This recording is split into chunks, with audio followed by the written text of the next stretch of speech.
लोकशाहीचा बुलंद आवाज, रिपब्लिकन वार्ता, महाराष्ट्र। सिगारेट उधार दिली नाही म्हणून बार मालकाला अमानुष मारहाण।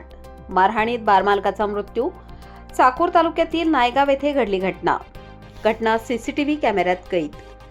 चाकूर तालुक्यातील नायगाव शेतशिवारात नायगाव ते मुळकी उमरगा जाणाऱ्या रस्त्यावर BN बार अँड रेस्टॉरंट असून दिनांक 26 डिसेंबर 2025 रोजी शुक्रवारी मध्यरात्री 11 ते 12च्या दरम्यान मोटारसायकलवर आलेल्या अज्ञात 3 व्यक्तींनी बारमध्ये येऊन दारू, सिगारेट दे म्हणत शिवीगाळ करत जीवे मारण्याची धमकी देत जीवे मारण्याच्या हेतूने बार अँड रेस्टॉरंटच्या समोर काठीने बार मालक गजानन नामदेव कासले वय 42 वर्ष राहणार नायगाव तालुका चाकूर यांना मारहाण करून खून केला।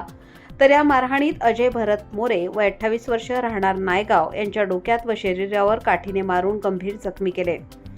काही दिवसांपूर्वी चापोली येथे कारमधील प्रवाशांना थांबवलेल्या जागेवर अज्ञात आरोपींनी लुटलेल्या प्रकाराचा तपास पोलीस करत असतानाच अजून दुसरीच घटना चाकूर तालुक्यात शुक्रवारी मध्यरात्री अज्ञात व्यक्तींनी बार अँड रेस्टॉरंटच्या मालकाला दारू व सिगारेटची मागणी करत शिवीगाळ करून काठीने मारून खून केल्याची घटना घडली आहे। रिपब्लिकन वार्तासाठी लातूर जिल्हा प्रतिनिधी Sagir Momin. Subscribe now and press the bell icon. Never miss an update.